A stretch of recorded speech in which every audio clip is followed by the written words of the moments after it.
We're looking for those diamonds in the rough for the later rounds of our fantasy drafts. We're looking for those late round running backs to stash at the end of our bench. One favorite stash play people are looking at is Kimani Vidal, running back for the Chargers. He's got a lot of juice. He's got that rushing production from college. He's on a very ambiguous running back depth chart, and there's a lot of opportunity within this offense if the dominoes fall his way. We're going to dig deep into his prospect profile. We're going to dig deep into the analytics to see whether or not you need him for fantasy football. But what you need to do right now is click that subscribe button. We're doing deep dives on these players every day. The late round picks, the guys climbing up the waiver wire every single day during the season. Those guys climbing the depth chart. On top of that, we're helping you set your lineups. We're helping you win the waiver wire with these videos. Click that button. Stop missing out. We're looking at Kimani Vidal. He was not a big-time recruit coming out of high school. We signed with Troy, but we were productive in 2022 and 2023. In 2022 and 2023, over 1,000 yards each season. 2023 went off with 1,600 yards and 14 touchdowns. Back-to-back seasons with double-digit touchdowns. Last year, 94 missed tackles forced. One of the top running backs in college football with that number. Over 1,000 yards after contact. 3.58 yards after contact per attempt. Every season, he was over 3 yards after contact per attempt, which is very solid, very steady numbers. And then yards after the catch per reception last year, 11.9. That means in the open field, catching checkdowns, if he's got space to go, he's going to rack up some yardage, which is very interesting, which is also very good for fantasy football. But looking at the athletic specs, 4.46 40-yard dash, a good size-adjusted speed score. At 213 pounds, he's compact at 5'8". He went in the 6th round to the Chargers, late-round pick, small school prospect, so we expect a ramp-up period. But he's been looking good in training camp. He looked good in preseason. He's on the 53-man roster. He is 23 years old, but that doesn't matter for redraft once he starts getting opportunities, or if he starts getting opportunities. In his way, J.K. Dobbins, Gus Edwards, these two running backs have a huge injury history and could go down any moment, especially J.K. Dobbins, because all of us are aware of that. Gus Edwards, too. That being said, Harbaugh likes to run the ball, and he likes his guys. He signed Hassan Haskins earlier this week. He's on the practice squad right now, and he's familiar with him. He's another guy that could be competition later on down the road, and another running back to look at in this offense. But Harbaugh likes to run the rock.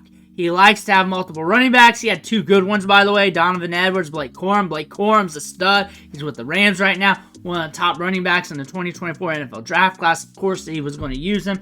Donovan Edwards has good pop, but likes to use multiple runners, likes to run the clock, likes to use the run game. But watching Kimani Vidal's draft capital and ADP per underdog, the market started to sour on him. The reason why, because there was a beat writer for the Chargers, left him off the 53-man roster like week 2 of the preseason, talking about how he did not know if he was going to make the team because he wasn't practicing, he wasn't on the field. The next week, he lets us know that because Vidal was on the field, he was looking good in preseason, puts him back in the 53. The market overcorrected big time. Vidal's on the 53. Looks like the role's still the same. Looking good in preseason. If anything, that was a blessing because that's going to allow us to get him at a discount. He may go undrafted in your basic fantasy league. In your home league draft, maybe nobody's drafting him. He is like the RB3 on the team. You're waiting for injuries. Injuries are likely to happen with this backfield. This team's likely going to be weird this season with a new coach, with a weird depth chart. That being said, he's a guy to pay attention to. He's got good athleticism. He's good between the tackles. Every time we watch him on tape, he's doing something good, especially in preseason. His college tape checks out. Everything checks out besides him being a late-round pick, him being back there on the depth chart, him coming from a small school. Everything else is going forward with him. He just needs the opportunity.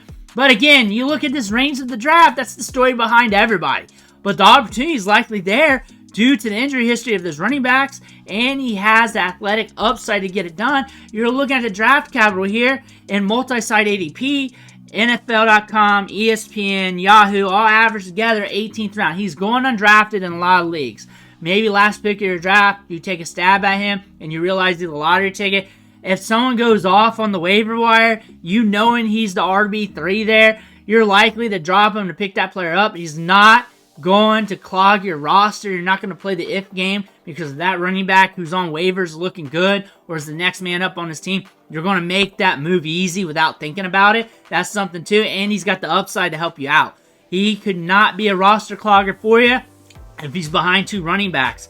Those 2 running backs, though, likely to go down this year sometime. Are you willing to put money that both Gus Edwards and J.K. Dobbins is going to play a full 17-game season? Are you going to put money down on it? Are you willing to do that? Probably not. Kimani Vidal is going to get opportunity somewhere down the line, if not another running back.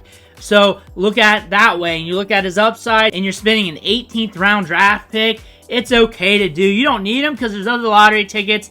That makes sense. You should be going after lottery tickets that you can turn and burn if someone pops off on the waiver wire. He's the perfect example of that. And you need him because you love the talent, and he's the lottery ticket for you. You like the Chargers. You like the run game here. You think there's a lot of opportunity. But let me know what you think about Kimani Vidal in the comments below. Make sure to hit that subscribe button on the way out. One thing for watching. Catch you on the next video.